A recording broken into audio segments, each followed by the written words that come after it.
there's no water. I ended up drinking from the sink because I was so hot and thirsty that I got sick from it. But oh man, that was an interesting experience. And I don't know why they put us at that hotel, but I guess that's normal at hotels around there. I guess so. And the other female wrestler that could attest to that is Kikyo. She's out of Northern California. Fallen Kikyo is what she went by. Fallen Flower. Kikyo. But I see her, yeah. She's been wrestling for a long time, and she's an excellent leader. I have great matches with her. She knows her stuff. And, yeah, she's underrated for sure. It is amazing how many independent wrestlers just don't get that shot, or things, unfortunately prevent them from traveling as much as they could so that they can really get their name out there. But they are some of the best wrestlers, and then a lot of them turn into some of the best trainers as well. Right. Yeah. She was excellent at it. But yeah, so now that you know the name that we were there with, so that's a big deal for me to have been able to have a show with them. The show before that one where I beat up Baronessa, I was in a tag match with one of them. But for some reason, I can't remember her name either. But back to the question, you said I started jiu-jitsu after wrestling? How did I tie that in? Yeah. And how did you decide that that's what you wanted to do after becoming a pro wrestler? I didn't. I'll never forget the first day I was there, and these, I'm a big pro wrestler. I've been training. I body slammed these big guys. And then I went to the jiu-jitsu class, and these tiny girls are choking me with my own clothing. I'm like, what the hell is this? And so I was in love. I just knew I was in love. Like, when you just know, you know. And I was there for 1 year. I think my sensei gave me a blue belt within that year. And, he changed my life. And they said, hey, you want to fight? And I'm like, not really. I don't want to get punched, for real. And by that time, I think I had my debut. I think I did already my first pro wrestling debut with Thunder Rosa. So I was a little more advanced. Yeah. Yeah, it was a good match. It's probably still one of my best matches. Which is what... Go ahead. Oh, I was going to say, it's interesting about pro wrestling because some of my earlier matches, two of my best matches I've ever had was with Thunder Rosa debut, and then within my first year with Shotzi. We had a few matches that weren't as good, but some that were awesome. I mean, those are two amazing wrestlers right now. I mean, obviously, Shotzi's doing great things in WWE, and then unfortunately, Thunder Rosa is getting over a back injury, but she is just one of those wrestlers that is, she could probably have a good match with a broomstick. Like, that's just how good she is. And I know she tried with the MMA world as well, but it was just one of those things where she couldn't balance both of them, so she obviously stuck with the pro wrestling world. It's hard to do both. I had to make the choice, but I only made that choice a few years ago, officially. But yeah, Shotzi, there's no one that deserves what Shotzi has more than Shotzi. She bled and breathed pro wrestling. Like, she was in it. She was diehard in it and loved it from the get-go. And Thunder Rosa just has this drive like no one else, like if she sees something she wants, she's going to go get it. And I always loved that about her. But it was really cool watching them develop like that. I think by that time I had already done a few amateur fights. So when I moved, well, let me go back to why. So when they asked me that first year if I wanted to fight, and I was like, no, I was like, you know what? For the sake of pro wrestling, maybe I'll try one so I could feel what it feels like to really go into a fight, walk in there and prepare, etc. Let me just have that experience so I could apply it. But that experience leading up to it was like the most scared I ever felt that I was hooked. I like being scared. Put it that way. I mean, adrenaline junkie, there's nothing wrong with that. Well, I don't want to go squirrel suit flying or rock climbing. Well, the squirrel suit kind of looks cool. I'd be into that. I think that'd be kind of Oh fun. my gosh, I don't know. Although I thought that Now, my one skydiving thing was kind of boring. really? Yeah, well, just you don't free fall long enough, and then I don't know, it was too short. I can see that. Is it because you had somebody on your back and it wasn't just you, or like you said, it was just the free fall wasn't long enough, and then all of a sudden you're just kind of gliding down the earth? Yeah, it was someone on my back. I was like, get off, I Yeah. want to do my own. But then you only can do one height. Or no, you have two options for heights, which aren't that high as a first timer. So I'm sure if I really wanted to get into it, it could be a lot more exciting and maybe even scarier, but I didn't. Jeff brought me that for my birthday, and he watched me from the ground. He's a scaredy cat. I'd have been up there. That's definitely something on my list I need to accomplish before I die.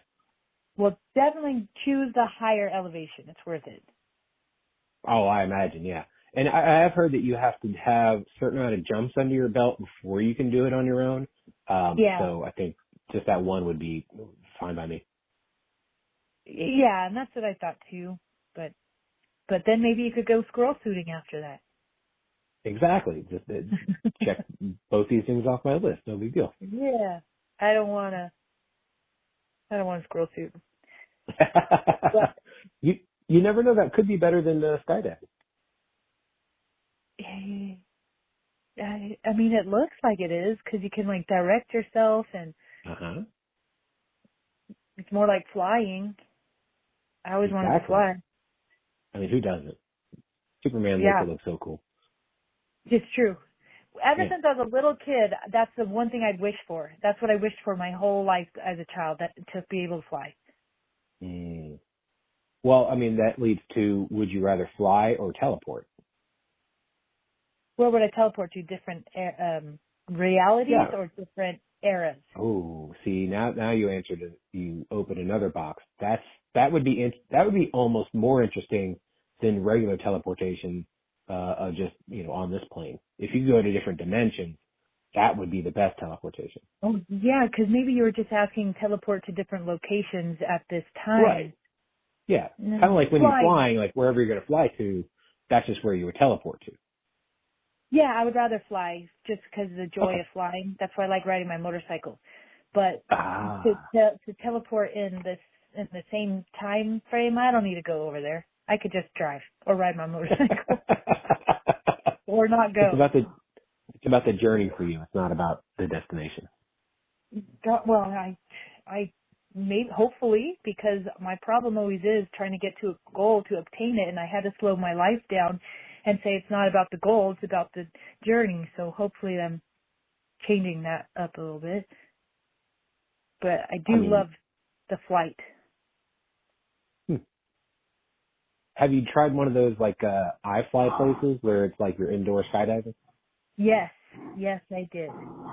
Was that a better experience than actually jumping out of a plane? It's a totally different experience, I would say. Gotcha. I would like to go there over and over again because you can, if you watch the instructors, they utilize the air to like push them up and then go down, and they do flips, and they control and manipulate the air power. So it's super cool, and I think that'd be fun. It's like sky dancing. It's like air dancing. Yeah, I can see that. Yeah, it's super cool. So I would like to get good at that because that has to be a feeling you don't really get anywhere else. That's very true. Well, so let's go back. What was, when you actually had your first fight, what was, I guess, walk us through that. How were your nerves? Because like you said, you like to be scared going into things. I guess, how were you before, and then what was it like afterwards? Oh yeah. So I guess leading up to it, I thought that when my coach told me I had to drink a gallon of water a day, I was like, what? I can't do that. I'll explode.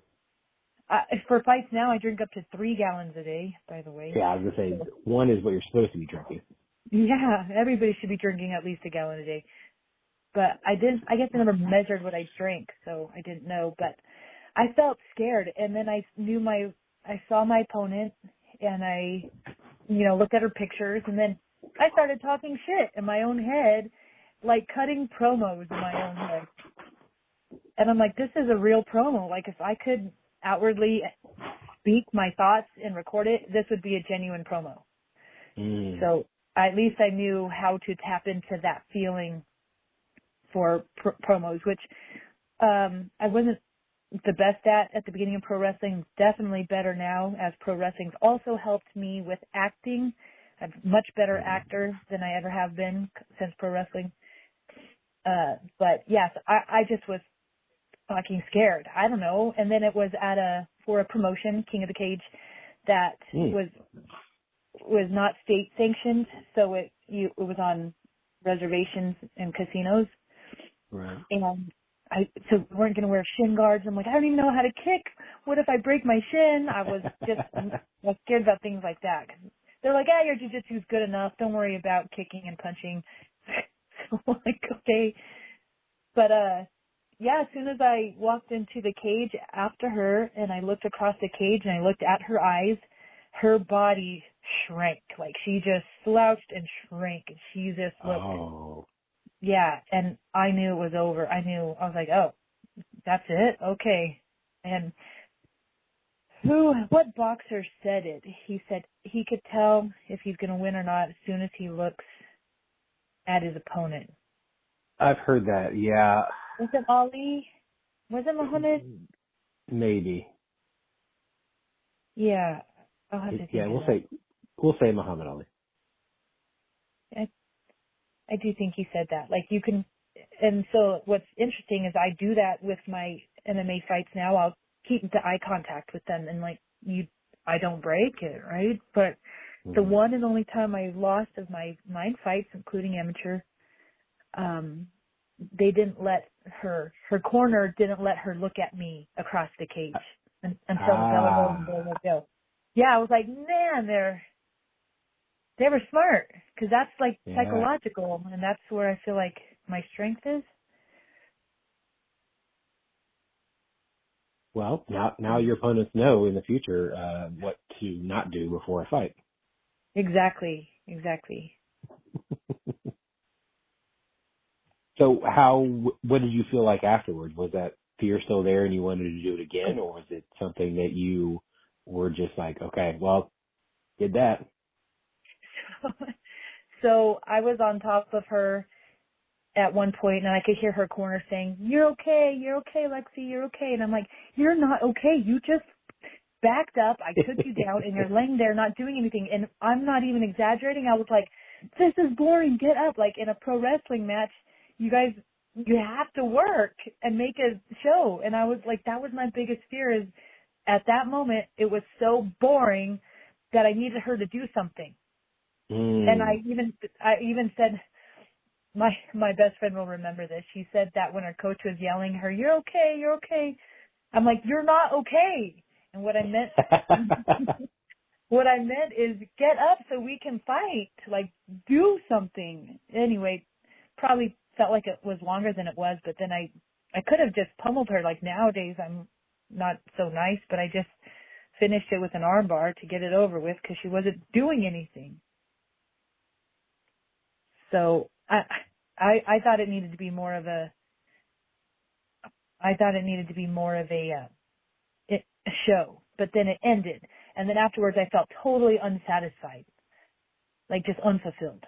Like, really, like all this build up, and it was bad sex, like that kind of letdown. Yeah, just unfulfilled, because it wasn't a great show, and she didn't fight back, and I didn't feel like I got worked, which probably is better to not, right? Wouldn't it be great to have a fight where it's easy and you finish it quickly? But no, you prepare so much mentally and physically that you want to like put that to use. Right, exactly.